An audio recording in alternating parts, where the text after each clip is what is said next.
Hey there, fight fans. Welcome back to Main Event MMA. Today we're diving into the UFC record books to explore the top 10 UFC fighters who never won a championship belt. From seasoned veterans to rising stars, these fighters have left their mark on the sport with their impressively savage records, but never touched the gold. Whether they were robbed, retired too early, or fought in the wrong time period, these are the absolute best of the UFC throughout the years who should have been champion. So sit back, relax, and strap in. The main event starts now.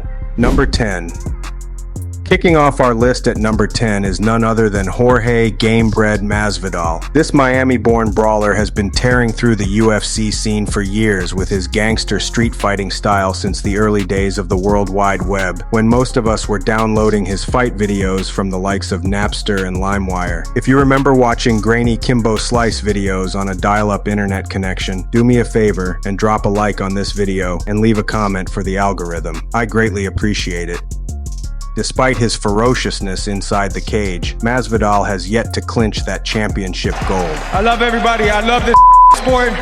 I'm a multi-millionaire. I didn't start from I didn't have when I started. And I can say I'm good for life now. He's got the next best thing, I suppose, which is arguably the most memorable and fastest knockout in UFC history. But hey, with his killer instinct and never back down attitude, you can bet that Masvidal was every bit as good as anyone in his day. Number 9.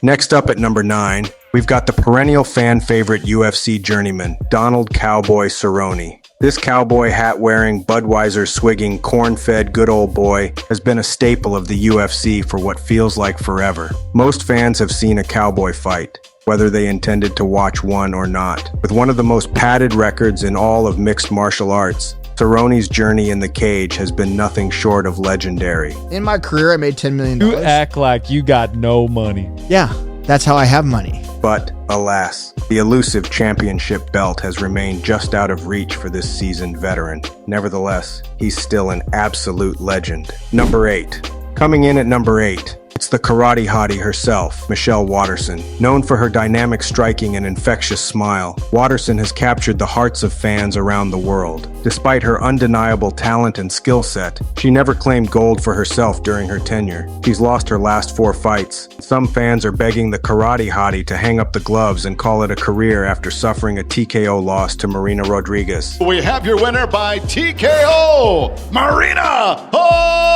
Rodriguez! Number 7.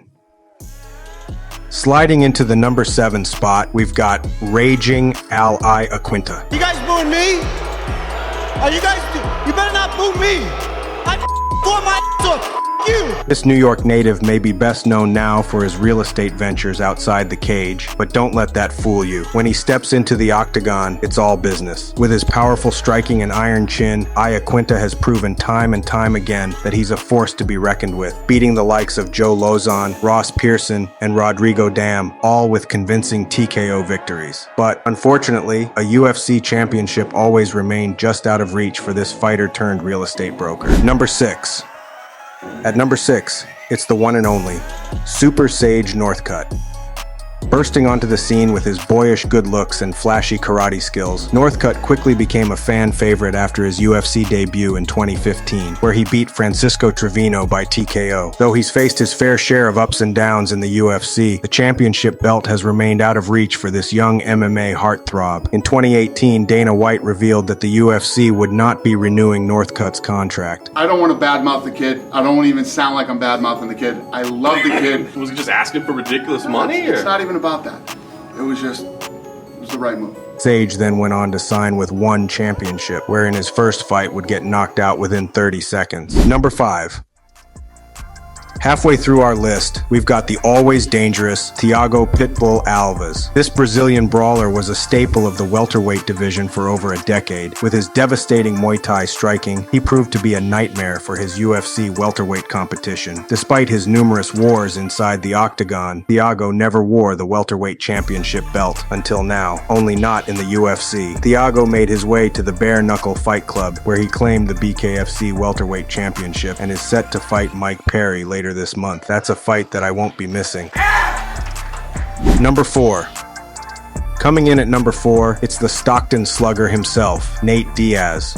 Nate wanted to fight Francis Ngannou. Nate is as game as a human being has ever been. This West Coast warrior has become a UFC fan favorite and is known for his ridiculous toughness and never-ending cardio. With his epic battles being against some of the UFC's biggest superstars, Nate made himself a household name pretty quickly after The Ultimate Fighter. Despite his cult-like following and iconic BMF status, the stars never aligned for Nate, as he never donned UFC gold. He even lost when he fought for a made-up title in the bout with Jorge Masvidal for the BMF title, which should be retired with Max Holloway, because there's no bigger BMF in the UFC, but I digress. I love Nate Diaz so much. Nate You Diaz, always say, like, if I can hang out with one dude you in can hang sports. out with one athlete, Yeah. Nate Diaz. Number 3.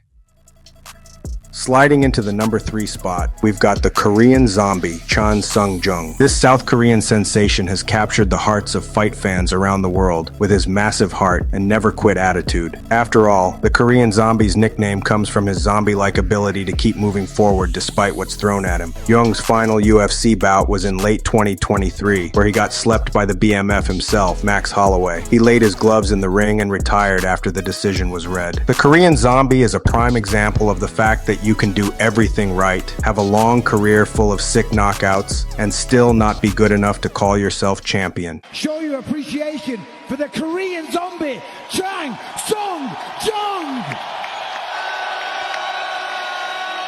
Number 2.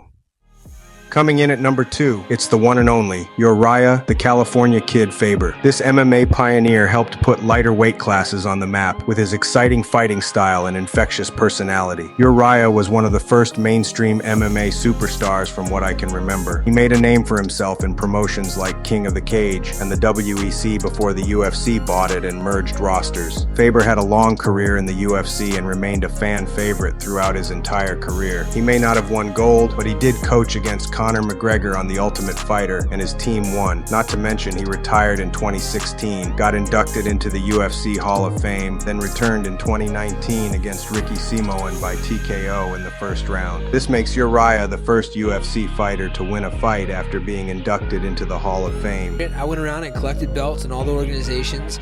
There was no UFC for me. It wasn't a reality. I helped get it there, so I'm proud of that. Urijah is still a freak of nature, so naturally he's still competing, only he's just sticking to wrestling now, which is probably for the best. Number 1.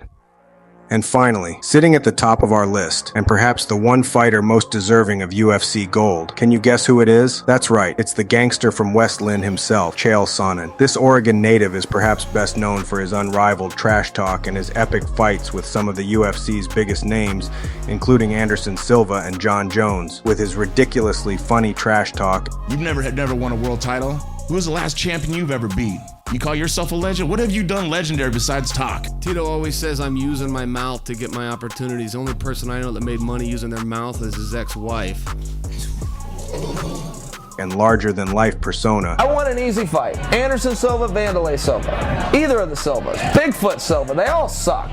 Give me a Silva. Chael had fight fans in the palm of his hand when selling a fight. He knew exactly what the crowd wanted, and he always made his best effort to deliver. I train hard, I work hard, and I fight for victory. I don't fight to put on a show. I don't fight to feather my nest and give interviews and say things like, I want to go out and bang for the fans. That's stupid, and it's a lie. Us die-hard fans will always wonder what would have come of a Chael Sonnen championship run if he had defeated Anderson Silva during their first meeting. We only have our imagination. This week's MMA debate: does Conor McGregor shake the Octagon rust off and achieve victory over Michael Chandler?